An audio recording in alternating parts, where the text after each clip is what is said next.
আমরা যখন সমুদ্র দেখতে যাই, সমুদ্রের কূলে দাঁড়িয়ে সমুদ্র পানে চাইলে মনে বড় আনন্দের উদয় হয়। কেন? তরঙ্গের উপরে তরঙ্গ উঠছে। কিন্তু সমুদ্রের তলদেশ কত গভীরতা, তার মধ্যে কত আলোড়ন, সেদিকে আমরা লক্ষ্য রাখি না। তেমনি নরোত্তম ঠাকুর মশাইয়ের প্রার্থনার মধ্যে কত ভক্তির আলোড়ন, কত অনুভবের আলোড়ন দিয়ে তৈরি, সেদিকটা আমরা দেখি না।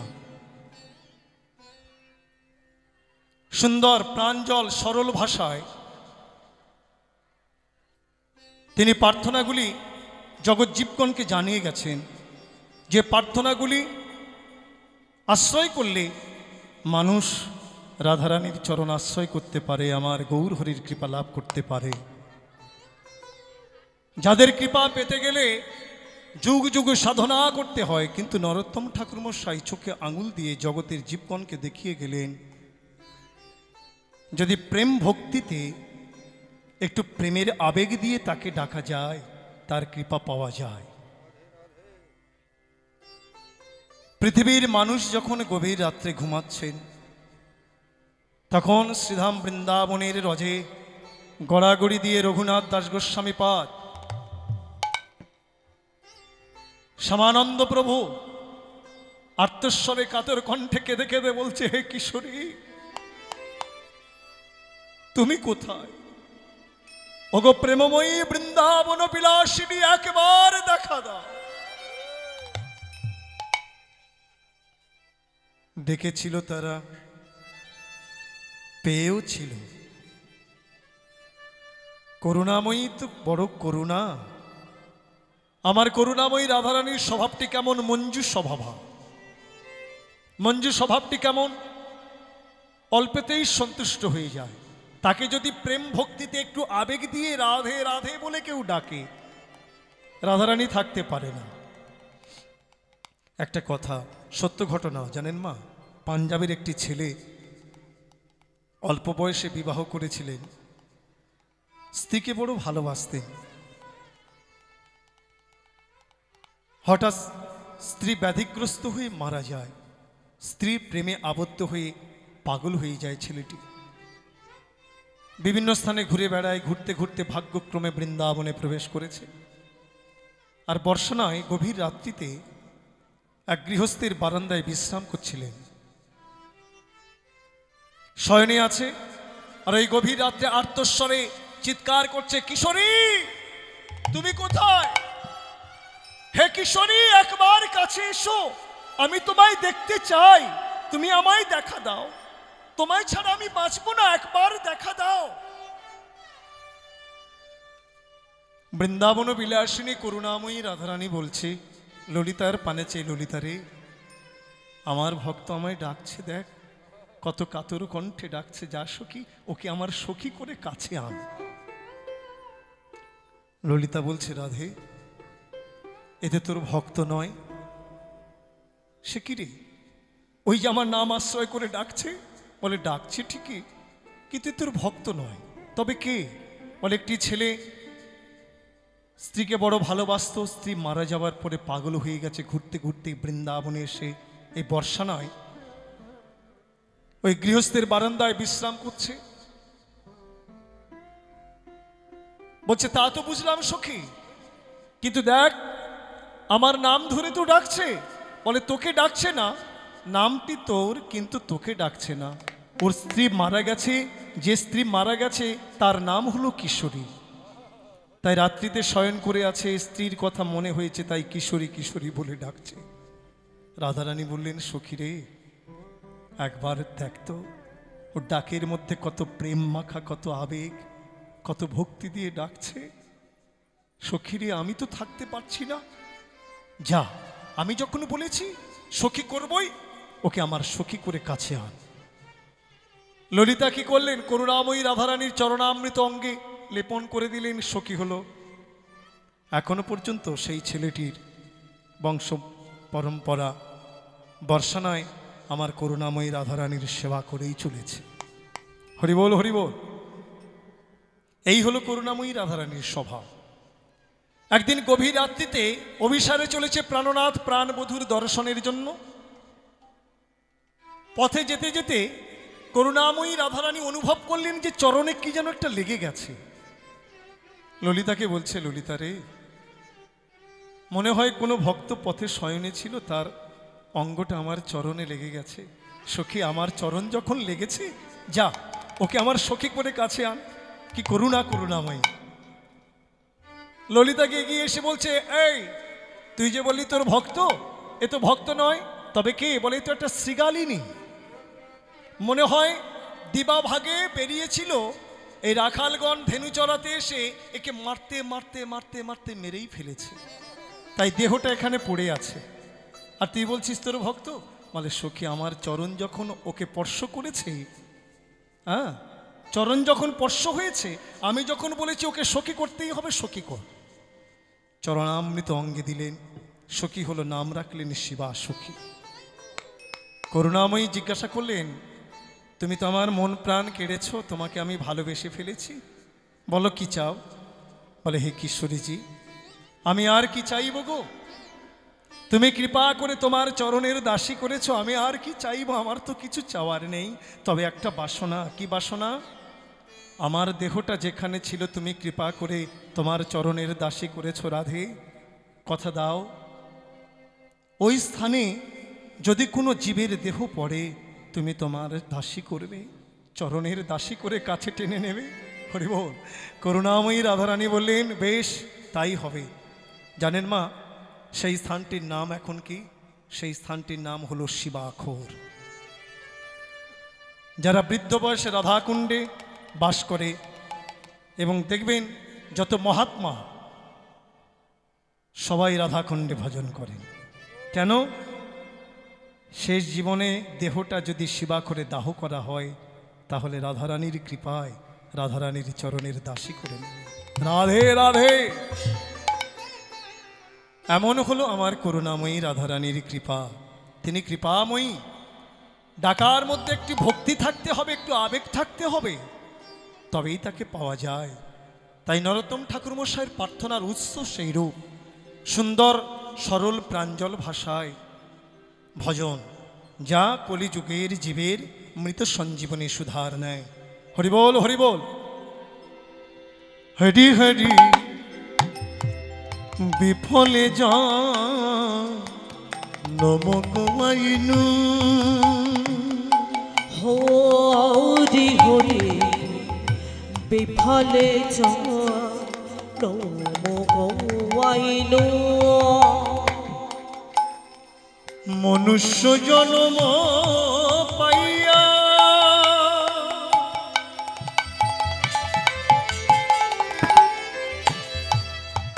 রাধা কৃষ্ণ না ভজিয়া, মনুষ্য জন্ম পাইয়া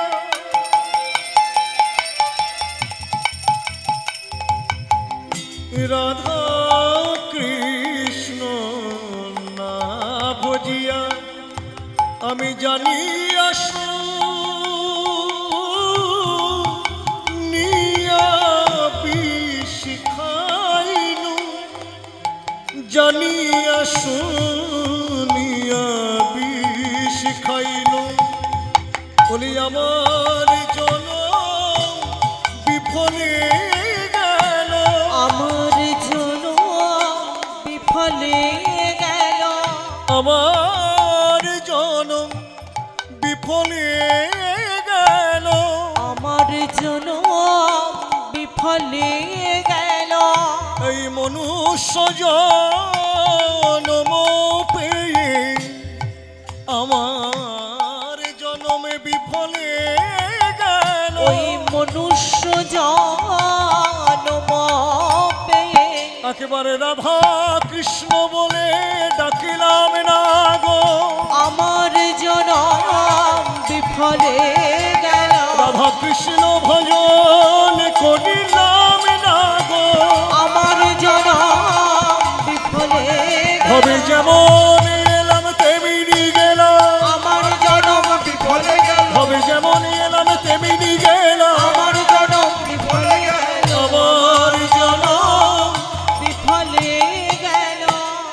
হরিবল। দুর্লভে মনুষ্য জন্ম পেয়ে আমরা রাধা কৃষ্ণকে ভজন করলাম না। ঠাকুর শ্রী নরোত্তম দাস বললেন, বৃথা জন্মে আমার চলে গেল, এই দুর্লভ দেহ পেয়ে আমি রাধা কৃষ্ণকে ভজন করলাম না। রাধে রাধে। দুর্লভ দেহ শুধু মনুষ্য দেহ নয়, মহাজন বলছে যে দেহেতে হরি ভজন হয় সেটাই হয় দুর্লভ দেহ।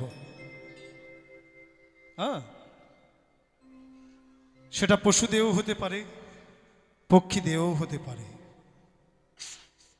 পশু জনি হতে পারে।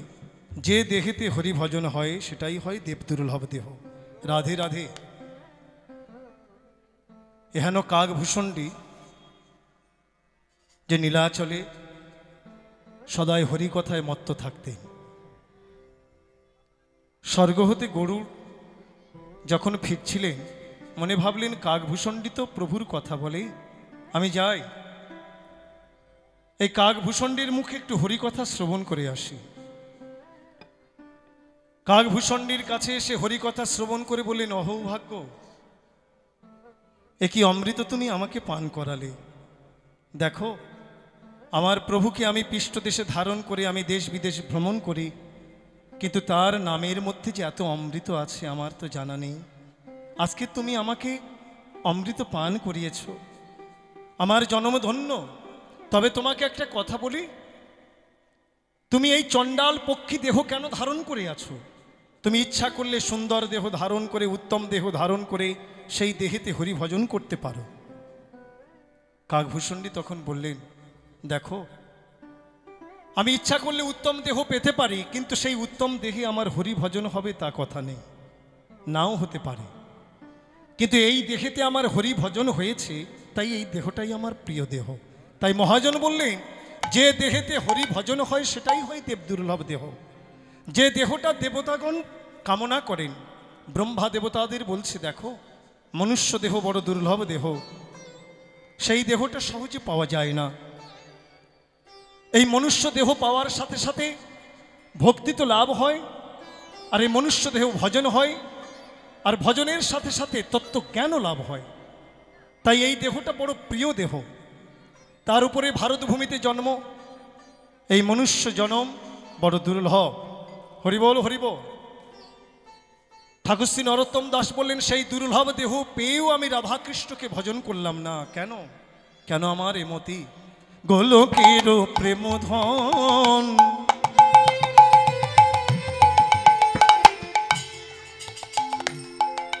এই হরিনাম সংকীর্তন রতি না জন্মিল কেন তাই, রতি না জন্মিল কেন তাই। ওই রতি না জন্মিল কেন তাই, রতি না জন্মিল কেন তাই। আমার রতিমতি হলো না গো, রতিমতি হলো না গো, ওই হরিনাম সংকীর্তনে রতিমতি হলো না গো। ওই হরিনাম সংকীর্তনে আমার রতিমতি হলো না গো। হরিনাম সংকীর্তনে আমার রতিমতি হলো না গো। রাধে রাধে। ঠাকুর শ্রী নরোত্তম দাস বললেন, গোলকের প্রেমধন হরিনাম সংকীর্তন রতি না জন্মিল কেন তাই। এই হরিনাম সংকীর্তনকে গোলকের প্রেম সম্পদ বললেন।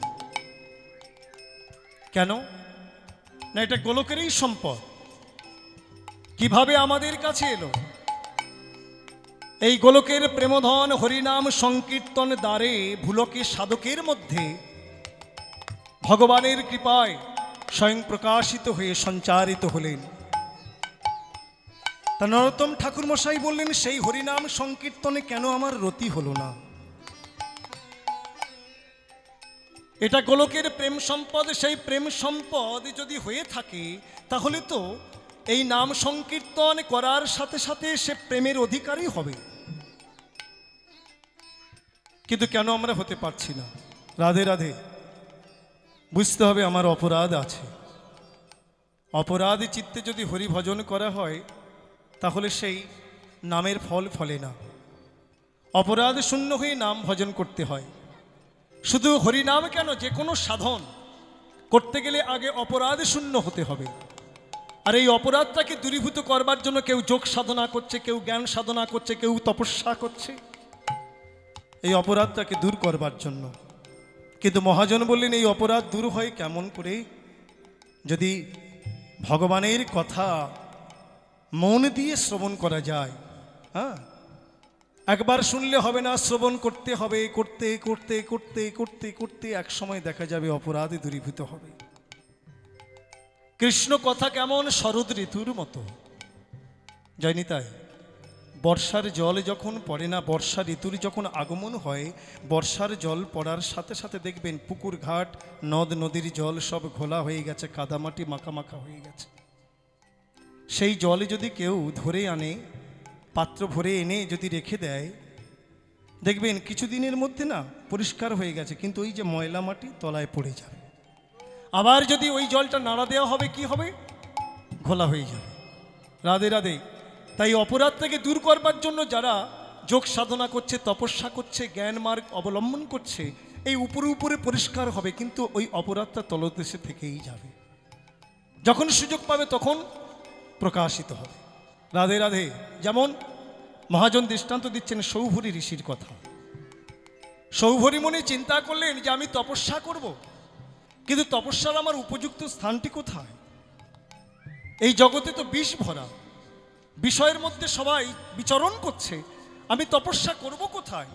খুঁজতে খুঁজতে মনে ভাবলেন একমাত্র তপস্যার উপযুক্ত স্থান হলো কালীয় হ্রদের তলদেশে। তাই নিজে ওই কালীয় হ্রদের তলদেশে গিয়ে সাধনা করছে।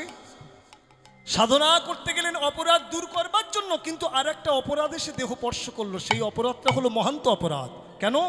গরুর যখন স্বর্গ হতে ফিরছিলেন, বড় ক্ষুধার্ত ছিলেন,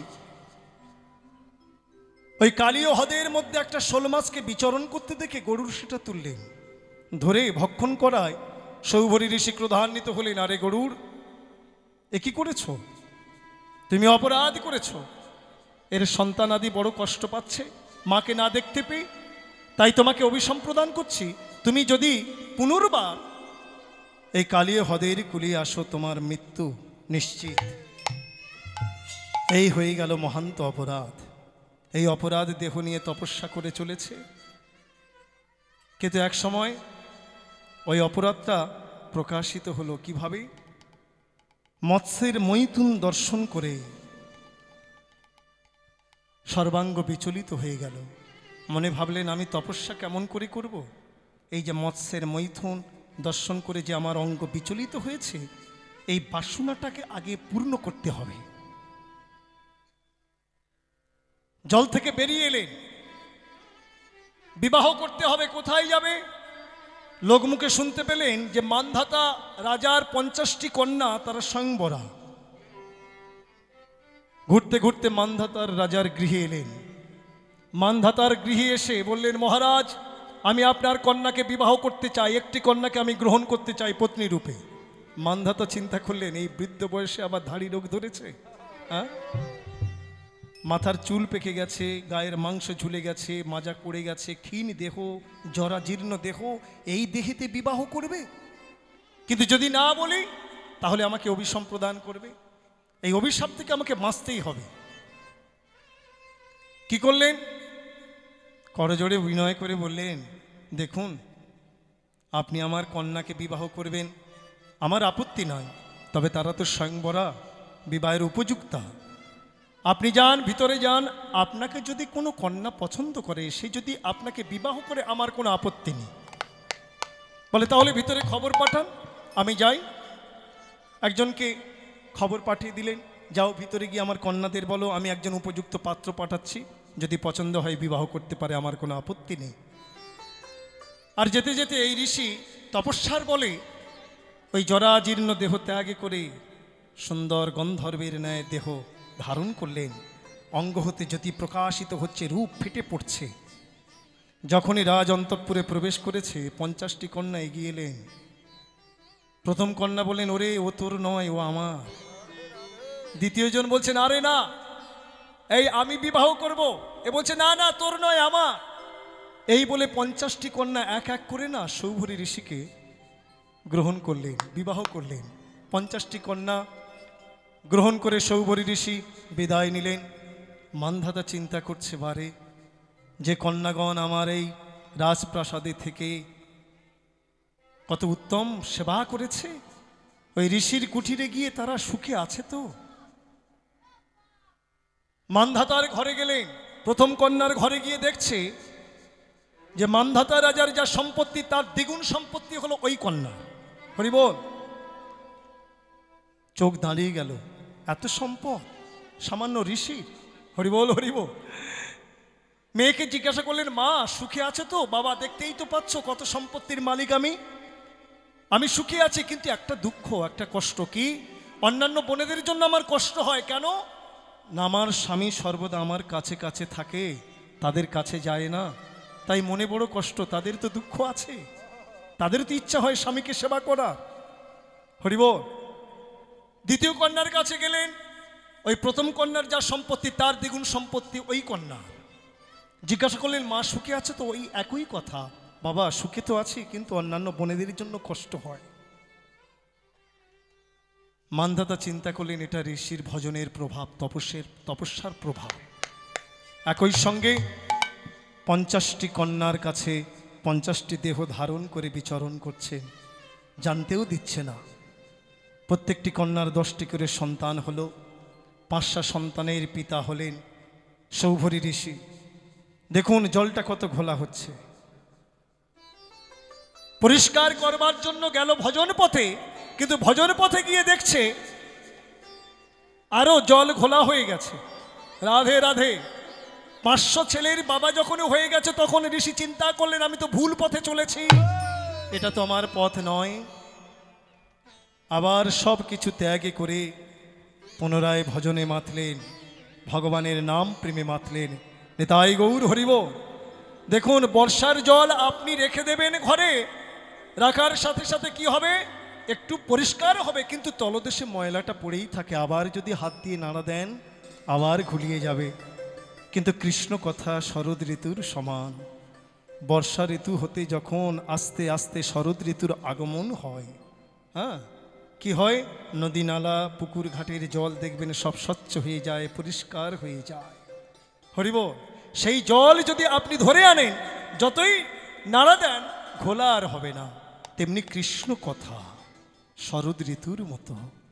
হ্যাঁ, এই কৃষ্ণ কথা শ্রবণ করতে করতে করতে করতে হৃদয়ের অপরাধে আবর্জনা সব দূরীভূত হয়ে স্বচ্ছ হয়ে যায়, পরিষ্কার হয়ে যায়। নিতাই গৌর হরিবল হরিবল। গোলকের প্রেমধন শুধু প্রেমধন নয়, মহাধন। ধন কেন বলা হলো? দেখুন, ধন থাকলে যেমন ধনের একটা আস্বাদন আছে, যার ধন সম্পত্তি আছে সে ঐশ্বর্য ভোগ করে, তার একটা আস্বাদন আছে, সুখ আছে, তাই তো? তার যেমন অভাব হয় না, কষ্ট হয় না, তেমনি এই প্রেমে মহাধন। গোলকের যে প্রেম, এই প্রেমটা শুধু ধন নয়, মহাধন। যার ঘরে আছে তার অভাব কোনোদিন হয় না। এই ধনেরও একটা আস্বাদন আছে, প্রেমের একটা আস্বাদন আছে। আর এই প্রেম দিয়ে আপনি ভগবানের মাধুর্য আস্বাদন করতে পারবেন।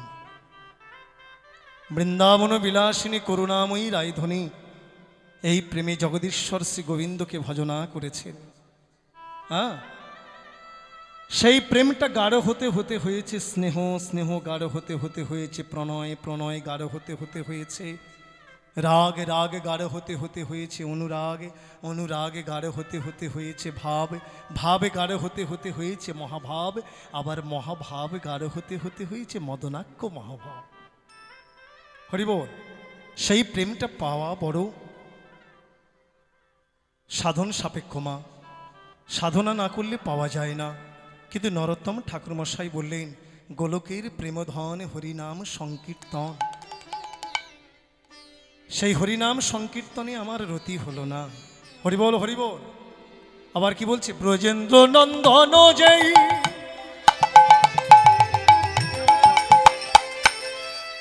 সংসার বিষানলে দিবানিশি হিয়া জ্বলে। সংসারে দিবানিশি হিয়া জ্বলে। আমি জুড়াইতে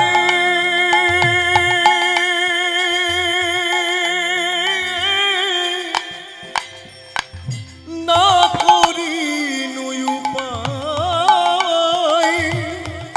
জুড়াইতে না করি উপায়, বলি অঙ্গ আমার চলে গেল, অঙ্গ আমার চলে গেল, অঙ্গ আমার চলে গেল, অঙ্গ আমার চলে গেল। সংসার বিষানলের জ্বালায় অঙ্গ আমার চলে গেল। সংসার বিষানলের আমি জ্বালায় কোথা গেলে জুড়াইব হরিব, অঙ্গ আমার জ্বলে গেল। আমি কোথা গেলে জুড়াইব, অঙ্গ আমার জ্বলে গেল, বলি অঙ্গ আমার চলে গেল। সংসার ও বিষানলে দিবানিশি হিয়া জলে জুড়াইতে না করিনু উপায়। ঠাকুর শ্রী নরোত্তম দাসজি বলছেন সংসার সংসার নয় যেন বিষানল। সংসারের যে বিষয় ভোগ, এই বিষয় ভোগের জ্বালাটা কেমন? বিষানলের জ্বালা। আগে আমাদের জানতে হবে সংসার কাকে বলা হয়। সংকে সম্যক প্রকারে স্মরতি চিন্তয়তি ইতি সংসার। সং শব্দ হচ্ছে দেহ। দেহকে যারা সম্যক প্রকারে স্মরণ করেন, চিন্তা করেন, তাদেরই সংসার। এই দেহের মধ্যে যে পরমাত্মা আছে তার সন্ধান যাদের নেই তাদেরই সংসার। হরি বল। সং শব্দ হচ্ছে দেহ। যেমন আমরা দেখি নাট্যমঞ্চে যারা অভিনয় করে বিভিন্ন চিত্র বিচিত্র পোশাক পরে, তাই না? এই পোশাকের মাধ্যমে তাদের পরিচয় হয়। যে ভিখারি সে ভিখারির মতো পোশাক পরে, যে রাজা সে রাজার মতো পোশাক পরে। হ্যাঁ, এক একজনের এক একটা পোশাক। এই পোশাক পরে সে নাটক করে, অভিনয় করে। রাধে রাধে।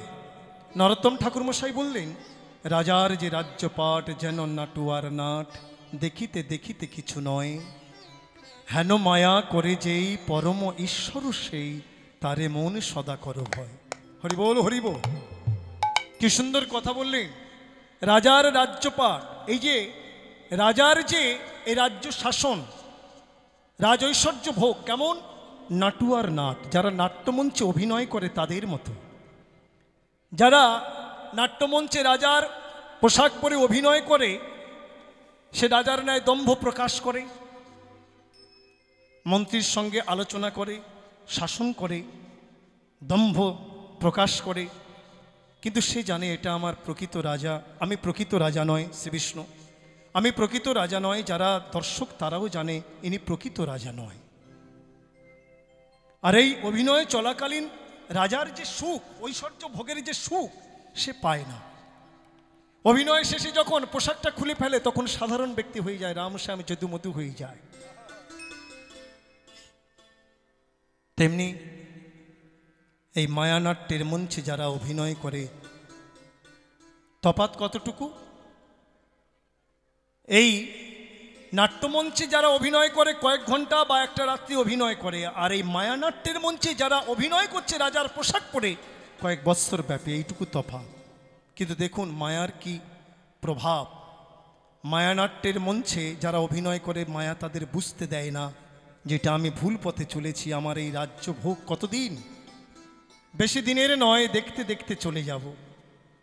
যেদিন দেহ পরিচ্ছত্রী খসে পড়বে সেদিন সংসার মরুক্রান্তারে কর্মফলের বোঝা মাথায় নিয়ে মরীচিকার ন্যায় ঘুরে বেড়াতে হবে।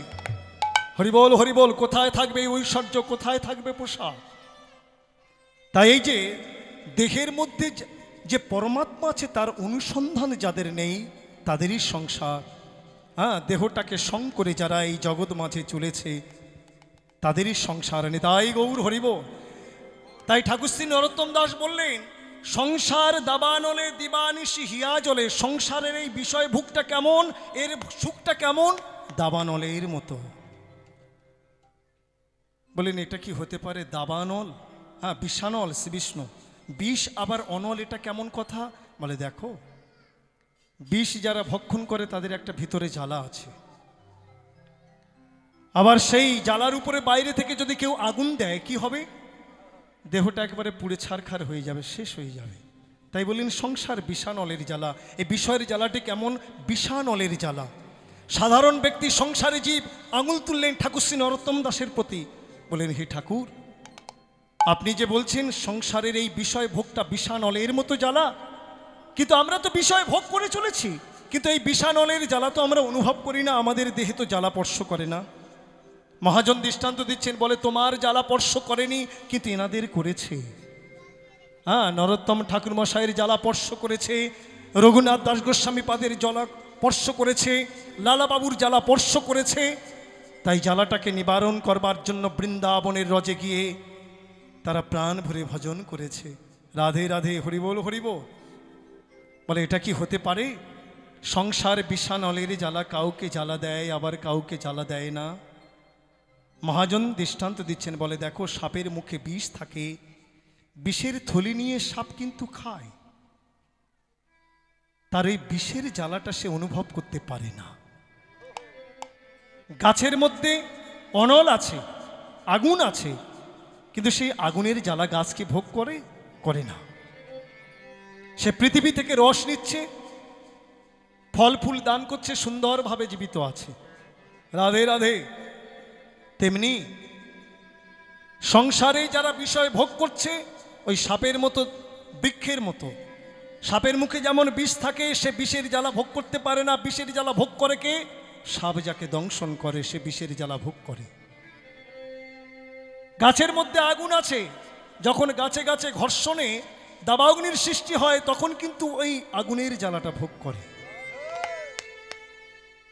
তেমনি আপনি যখন ভজন পথে আসবেন, সাধুগুরু শাস্ত্রের নির্দেশ অনুসারে আপনি যখন ভক্তিপথে বিচরণ করবেন, তখন ধীরে ধীরে ওই জ্বালার অনুভূতি হবে। কত জ্বালা, সংসার বিষানলের জ্বালা, তখন ধীরে ধীরে অঙ্গ স্পর্শ করবে, তখন জ্বালার অনুভূতি হবে। হরিবোল। তাই ঠাকুর শ্রী নরোত্তম দাস বললেন, সংসার বিষানলে দিবানিশি হিয়া জলে, জুড়াইতে না করিন উপায়। ব্রজেন্দ্র নন্দন জয়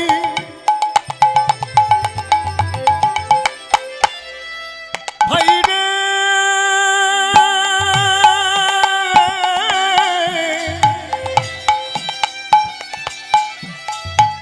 ওই শচী সুত হইল সে, ব্রজেন্দ্র নন্দন যে শচী সুত হইল সে। ব্রজের ঠাকুর এসেছে রে, ব্রজের ঠাকুর এসেছে ওই রে, ব্রজের ঠাকুর এসেছে রে, ব্রজের ঠাকুর এসেছে রে। রাধার প্রেমে মধুরিমা,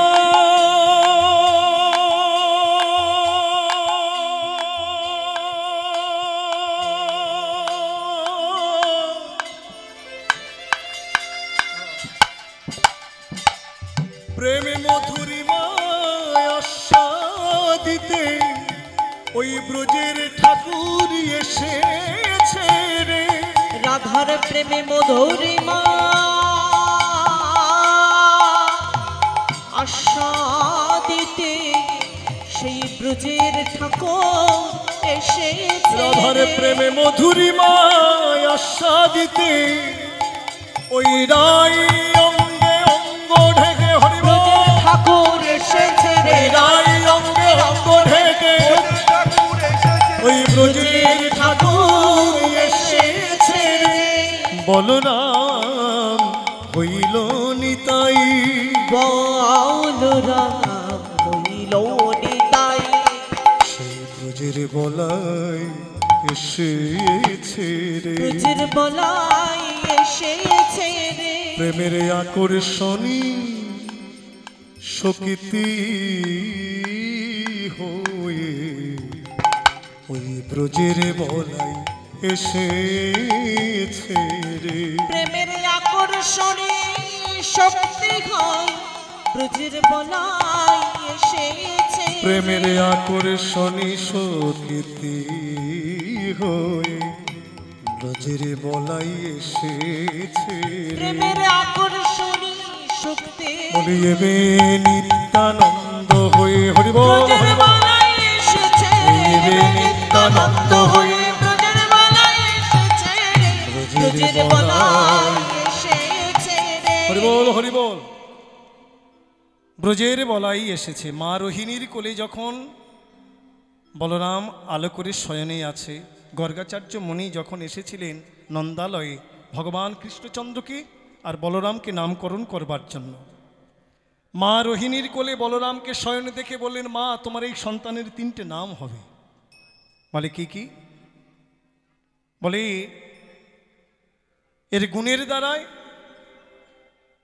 সকলকে একত্রিত করবে, রাধে রাধে, সকল সখাদের এবং বালকদের একত্রিত করবে, তাই এর নাম রাম। সবাইকে আকর্ষণ করবে রাম, আর এ খুব বলশালী হবে। হ্যাঁ, তাই এর নাম হলো বলরাম। হরিবল। আর গোপগণ যদুগণকে নিজ আকর্ষণ শক্তি দিয়ে সবার হৃদয়কে এক করে দেবে, তাই এর আরেক নাম হলো শঙ্কর্ষণ। সেই শঙ্কর্ষণ বলরাম এই কলিযুগে নিত্যানন্দ হয়ে এসেছে। গৌরলীলার 2টো বিষয় আছে, একটা হচ্ছে বিশ্বপ্রেম আর একটা হচ্ছে আকর্ষণ। বিশ্বপ্রেম যেখানে থাকবে সেখানে আকর্ষণ শক্তি থাকবে। হরিবল। আকর্ষণ হচ্ছে কার্য আর বিশ্বপ্রেমটা হচ্ছে কারণ। পতিত পাবন নিতাই চাঁদ এই জগ মাঝে এসে এই হতভাগ্য কলির জীবগণকে, দুঃখী কাঙালজনকে আকর্ষণ করে এই প্রেম দান করেছেন। হরিবল হরিবল। তার ফলে কি হলো? দিনহীন যত ছিল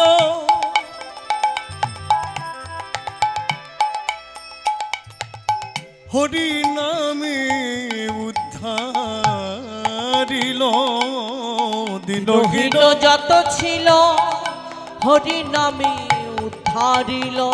কোন বিচার করিল না গো, কোন বিচার করল না গো, কোন বিচার করিল না গো, কোন বিচার করল না গো। ওই কে পাত্রকে অপাত্র কোন বিচার করিল না কে গো। পাত্রকে অপাত্র কোন বিচার করল না গো। বলে প্রেমে দিয়ে ধন্য করিল, প্রেমে দিয়ে ধন্য করল আমার প্রেমের ঠাকুর গৌর হরি, প্রেম দিয়ে ধন্য করিল। আমার প্রেমের ঠাকুর গৌর হরি, কোন জাতি ভেদাভেদ করিল না গো। প্রেমে দিয়ে ধন্য করল। বলি জীবের দ্বারে দ্বারে গিয়ে, প্রেমে দিয়ে ধন্য করল। জীবের দ্বারে দ্বারে গিয়ে প্রেমে দিয়ে ধন্য করল। কোন বিচার করিল না গো। হরিবল হরিবল। দিনহীন যত ছিল হরি নামে উদ্ধারিল। এবার শ্রীমন মহাপ্রভু কোনো বিচার করল না, কে পাত্র কে অপাত্র কোনো বিচার না করে অযাচিত ভাবে ব্রজ প্রেমটাকে বিতরণ করলেন। আমার গৌর ভগবান এমন করুণার ঠাকুর ইতি পূর্বে আসে নাই। অন্যান্য যুগে ভগবান প্রেম বিতরণ করেছে। কেমন ভাবে প্রেম বিতরণ করেছে? ভান্ডারীর সাধুগুরু বৈষ্ণবের হাত দিয়ে প্রেমটাকে বিতরণ করেছে। হ্যাঁ, ভগবানের বাসনা ছিল যে নিজ হাতে প্রেম বিতরণ করবেন, পারেননি। কিন্তু এই বিশেষ কলিতে, বিশেষ কলি কেন বলা হয়? সব কলিতে তো গৌরাঙ্গ মহাপ্রভু অবতীর্ণ হন না, তাই এই যুগে আমরা ভগবান গৌর হরিকে পেয়েছি, তাই এটাকে বিশেষ কলি বলা হয়েছে। এই বিশেষ কলিতে এসে ভগবানের বাঞ্ছা জাগলো, আমি নিজ হাতে প্রেম বিতরণ করব। একটা কথা মনে পড়লো, জানেন মা, লকডাউনের সময় অনেক মানুষ তো অভুক্ত ছিলেন। এক ধনী ব্যক্তি একটা দানছত্র খুলেছিলেন। সেই দানছত্রে একজন ভান্ডারীকে বসিয়ে সামগ্রী বিতরণ করছিলেন। সেখানে কি কি সামগ্রী বিতরণ করা হচ্ছিল? চাল, ডাল, তরি তরকারি, তেল, মশলা, কাঠ, কয়লা, রান্না করতে যা কিছু লাগে, রান্না করতে গিয়ে যেন তার বাধা না আসে, সেই সমস্ত বস্তু বিতরণ করছিলেন। ভান্ডারী বলছে, এসো তোমরা আমার কাছে, নিয়ে যাও, রান্না করে তোমরা প্রাণ ভরে সেবা করো। সবাই আসছে দলে দলে। এইভাবে দু একদিন দান চলল।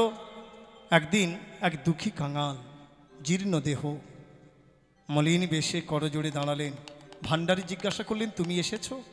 পাত্র কোথায়? তুমি যেই সামগ্রী নিয়ে যাবে তার জন্য তো পাত্রের প্রয়োজন, পাত্র কোথায়? করজোড়ে বললেন, বাবু, আপনি যে আমাকে দেবেন,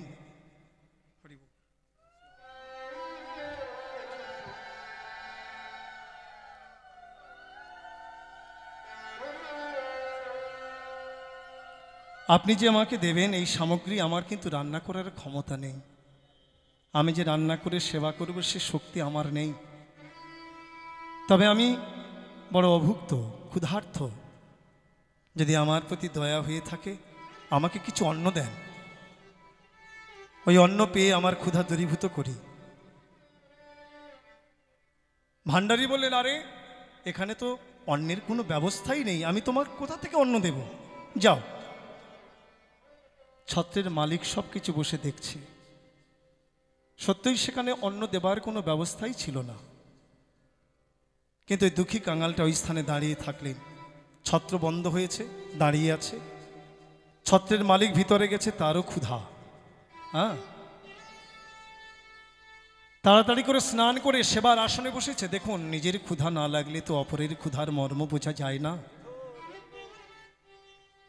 যখন ওই আসনে বসে সেবা করতে যাবে মনে পড়লো ওই দুঃখী কাঙালের কথা। আরে ওই ব্যক্তিটি এলো, ছত্রের সম্মুখে দাঁড়িয়ে অন্ন চাইলো, অন্ন তো দেবার ব্যবস্থা ছিল না, তাই অন্ন দিতে পারেনি।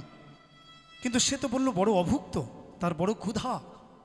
এই কে আছো, দেখো তো ওই মানুষটি এখনো দাঁড়িয়ে আছে কি? তাড়াতাড়ি করে গেলেন, বললো, বাপু হ্যাঁ দাঁড়িয়ে আছে, নিয়ে এসো। কাছে ডেকে কি করলেন? নিজের আহারের বস্তু, যে উত্তম খাবার, নিজের আসনে বসিয়ে যত্ন করে সেবা দিলেন। চাল ডাল শাকসবজি দিল না, উত্তম খাবারটাকে সেবা করালেন। তেমনি অন্যান্য যুগে ভগবান প্রেম বিতরণ করেছে। কাদের হাত দিয়ে? ওই ভান্ডারী যেমন বিতরণ করেছে, ছত্রের মালিক ভান্ডারীর হাত দিয়ে সামগ্রী বিতরণ করলেন, তেমনি অন্যান্য যুগে ভগবান সাধুগুরু বৈষ্ণব এই ভান্ডারীদের হাত দিয়ে প্রেমটাকে বিতরণ করেছে। গুরুদেব শিষ্যের কর্ণে মন্ত্র দিয়ে বললেন, যাও প্রাণ ভরে ভজন করো, তাহলে তুমি প্রেম ধনের অধিকারী হতে পাবে। হরিবল হরিবল। এইভাবে প্রেমটাকে বিতরণ করেছে। কিন্তু এই বিশেষ কলিতে ভগবানের বড় ক্ষুধা। কেমন ক্ষুধা? শ্রী রাধার মহিমা কেমন, সেই রাধা মহিমার কত আস্বাদন, কত সুখ, ভগবানের বাঞ্ছা। এই ক্ষুধার্ত হয়ে কলিযুগের জীবের দ্বারে এসে দাঁড়িয়েছে কলিযুগের মাটিতে। দর্শন করলেন শত শত কলিজীব, লক্ষ লক্ষ কলির জীব। তারা অভুক্ত, তারা এই প্রেমের আস্বাদন করতে পারেনি। দুঃখী কাঙাল ভগবান চিন্তা করলেন, এদের যদি আমি ভজন দিই এরা সাধন করতে পারবে না। দুঃখী কাঙাল যেমন বলেছিল যে আপনি আমাকে রান্নার সামগ্রী দেবেন, কিন্তু আমার রান্না করার শক্তি নেই, তেমনি দেখলেন এই দুঃখী কাঙাল জন কলির জীব, এদের যদি ভজন দিই এরা সাধন করতে পারবে না। তাই ভগবান আহ্বান করলেন, এসো। নিজের যে আহারের বস্তু, শ্রী রাধার প্রেম মহিমা, যে মাধুর্য, তার যে আস্বাদন, সেই বস্তু হতভাগ্য কলির জীবগণকে তিনি অযাচিতভাবে দান করে তাদেরকে সেবা দিলেন। নিতাই গৌর হরিব। এমন আমার গৌর ভগবান। তাই বলছে, দীনহীন যত ছিল হরি নামে উদ্ধারিল, তার সাক্ষী জগাই আর মাধাই। তার সাক্ষী জগাই আর বাধাই, তার সাক্ষী জগায় আর বাধাই, তার সাক্ষী জগায় আর বাধাই। অন্যান্য যুগে ভগবান ভক্তকে রক্ষা করেছে, উদ্ধার করেছে কিভাবে? অস্ত্র দিয়ে আঘাত করে প্রাণে মেরে উদ্ধার করেছে, কিন্তু এই কলিযুগে হরিনাম দিয়ে উদ্ধার করলেন। এই বিশেষ কলিতে হরিনামের মধ্যে এত মহিমা তিনি জানিয়ে গেলেন, যা অন্যান্য যুগে ছিল না। অন্যান্য যুগে নাম ছিল, কিন্তু নামের মধ্যে এত মহিমা ছিল না। রাধে রাধে। দেখুন, সেই হরিনাম আমাদের সম্মুখে আছে, কিন্তু আমরা অন্ধ হয়ে বসে রইলাম। এমন প্রেম আমরা গ্রহণ করতে পারলাম না। একটা কথা জানেন মা, হরিবল, বনের একটা সিংহ এক হাতিকে আক্রমণ করে হাতিকে মারলেন, হাতিকে প্রাণে মেরে তার মগজটা খেয়ে চলে গেলেন। আর ওই হাতির মাথায় একটা গজমুক্তা ছিল, গজমুক্তাটা হাতির রক্তে মাখামাখি হয়ে পড়ে আছে। সিংহ তো এর মূল্য দিতে জানে না, সে রক্ত মাংসের মূল্য দিতে জানে। তাই গজমুক্তাটা পড়ে আছে। আর বনের পথ তো, এক কাঠুরিয়া কন্যা বড় অভুক্ত ছিল, চলেছে। হঠাৎ দেখলেন সম্মুখে যেন একটা লাল টকটকে কি পড়ে আছে, ফল মনে করে এগিয়ে গেলেন। যখন হাতে তুলে ফল ভেবে কামড় দিলেন, দেখলেন একটা শক্ত কি যেন বস্তু, থুপ করে ফেলে দিলেন। হ্যাঁ, আচ্ছা, ওই স্থানে যদি কোনো জহুরি থাকতো, সে কি ফেলে দিয়ে চলে যেতে পারত? তার মূল্য দিতে পারত, যেটা গজমুক্তা, এর কত মূল্য। রাধে রাধে। তেমনি আমাদের এই সংসারের মধ্যে হরিনাম রূপ মুক্তা সম্মুখে পড়ে আছে, আমরা রক্ত মাংস নিয়ে মেতে রইলাম, এই হরিনাম রূপ মুক্তার মূল্য দিতে জানলাম না। তাই গৌর হরিব, এমন দয়াল হয় নাই আর হবার নয় গো, হয় নাই আর হবার নয় গো, এমন দয়াল হয় নাই আর হবার নয় হয় গো, নাই আর হবার নয় গো। বলি আমার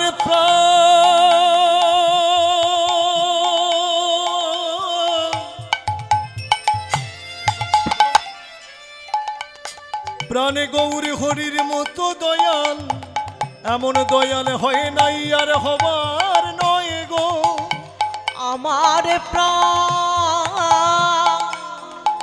গৌর হরির মতন দয়া হয় নাই আর হবার নয় বলে গো। তার করুণার অবধি নাই, আর করুণার অবধি নাই, তার করুণার অবধি তার নাই, করুণার অবধি বলি নাই। আমাদের মতো কলির জীবের প্রতি তার করুণার অবধি নাই। আমাদের মতো কলির জীবের বলি প্রতি আমার প্রাণ গৌর হরি, তার করুণার অবধি নাই। বলি আমার প্রাণ গৌর হরি, তার করুণার অবধি, বলি তার করুণার অবধি নাই। রাধে রাধে। আমার গৌর হরির মতো দয়াল ইতিপূর্বে আসে নাই, তার করুণার অবধি নাই। যেমন সন্তানের প্রতি মায়ের করুণা, মায়ের স্নেহ, মায়ের ভালোবাসা। কি মা জয়নি তাই? সন্তানকে বাবা বেশি ভালোবাসে না মায়েরা বেশি ভালোবাসে? মা ভালোবাসে, তাই না? মহাজন একটা দৃষ্টান্ত দিয়েছেন, সুন্দর দৃষ্টান্ত। একটি ছেলে খেলা করছিল, নাক থেকে গাঢ় সর্দি ঝরে পড়ছে, আর মুখের লালে বুকটা ভেসে গেছে, আর ধুলামাটির মধ্যে খেলছিল তো, একেবারে কাদামাটি মাখা। এমন সময় বাবা কোনো কাজে যাবে, বেরিয়েছে। বাবাকে দেখে হাত বাড়িয়ে বললেন, বাবা বাবা আমাকে কোলে নাও, ও বাবা আমাকে কোলে নাও। বাবা সন্তানের দশা দেখে বলে, যা যা যা। ওই যে গাঢ় সর্দি ঝরে পড়ছে, মুখের লাল ঝরঝর করে বুকটা পড়ে ভেসে গেছে, কাদামাটি মাখা। বাবার দেখে ভালো লাগলো না, বলো যা মায়ের কাছে যা। বাবা জানে যে মায়ের কাছে গেলেই পরিষ্কার হবে। এই ধুলা আবর্জনা, এই নোংরা পরিষ্কার করতে পারে একমাত্র মা। তা বলে যা মায়ের কাছে যা। হরি বল। মা তখন খাচ্ছিল, সন্তানটা দুটো হাত বাড়িয়ে বলেন, মা ও মা, মা। মাকে খেতে দেখে সন্তানটি তখন বলে উঠল, মা তুমি খাচ্ছ, আমাকে খেতে দাও, আমি খাবো। দেখুন মা তখন বলছে, বাবারে আয় কাছে আয়, তুই খাবি, তোর ক্ষুধা পেয়েছে, আয় কাছে আয়। কাছে টেনে নিলেন, মা ঘৃণ্যবোধ করলো না যে এর নাক থেকে সর্দি ঝরে পড়ছে, মুখে লালে বুকটা ভরে গেছে, কাদামাটি মাখা। ঘৃণা করলো না, কাছে টেনে নিয়ে কি করলেন, এক হাত দিয়ে নাকের ওই গাঢ় সর্দি পরিষ্কার করে আঁচল দিয়ে মুখটা মুছিয়ে বুকটা মুছিয়ে পরিষ্কার করছে, আর সন্তানের বদনে খাবার তুলে দিচ্ছে। হরিবোল হরিবোল। তেমনি আমার গৌর ভগবান এই কলিযুগের মাটিতে এসে দেখলেন পাপ পঙ্কিল মাখা কলিহত জীব, এদের কেউ নাই, এদের কে করুণা করবে? মা যেমন দুটো হাত বাড়িয়ে বললেন, এসো বাবা আমার কাছে এসো। মা ধুলা কাদা পরিষ্কার করে দিয়ে সর্দি পরিষ্কার করে দিয়ে কোলে তুলে নিয়েছে। প্রেমের ঠাকুর গৌর হরে দুটি হাত বাড়িয়ে বললেন, আয় আয় রে তোরা আমার কাছে আয়, হে কলিহত জীব, পাপ পঙ্কিল মাখা তোদের ওই দেহটাকে আমি পরিষ্কার করে আমার এই কোলে বসায়ে তোদের পাপ তাপ সব গ্রহণ করে আমি কৃপা করে উদ্ধার করিব। নিতাই গৌর হরিবোল হরিবোল। তাই তিনি এসেছেন আমাদের দরজায়, কিন্তু আমরা তাকে মূল্য দিতে পারলাম না। ঠাকুর শ্রী নরোত্তম দাস তাই কেঁদে কেঁদে শেষে কি বলছে, হা হা প্রভু নন্দসুত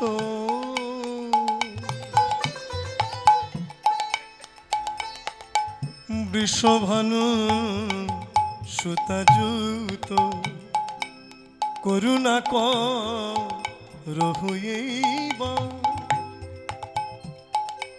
নরোত্তম দাসে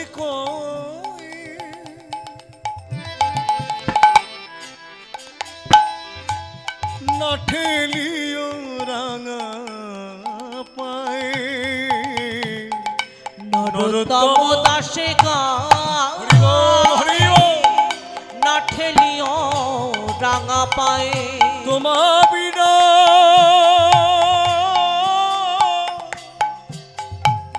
কে আছি আমার,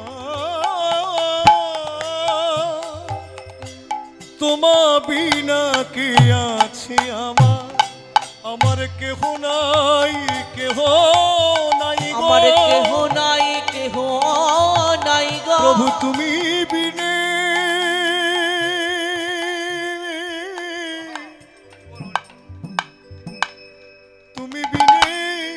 জগতে আমার কেহ নাই গো, প্রভু তুমি বিনে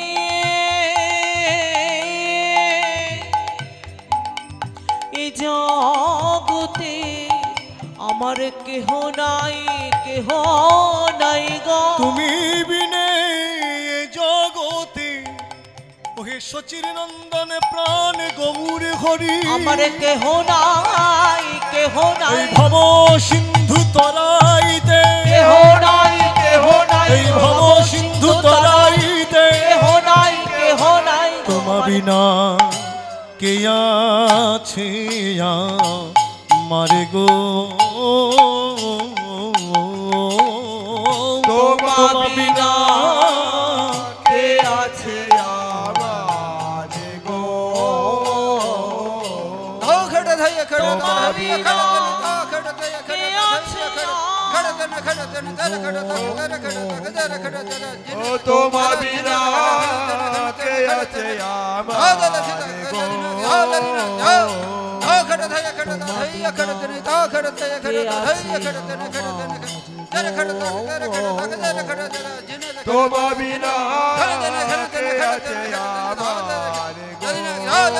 তোমা বিনা কে আছে ও তোমা বিনা কে আছে আমারে গো, তোমা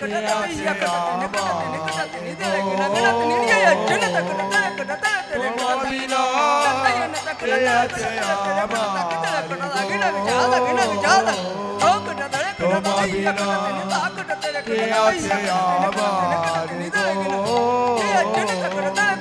তোমা বিনা কে আছে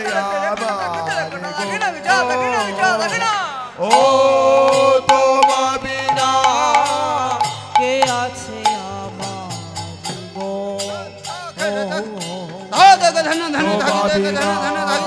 কে আছে তোমা বিনা কে আছে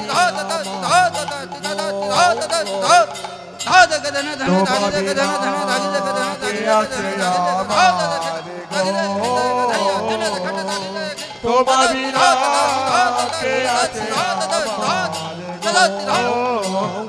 ও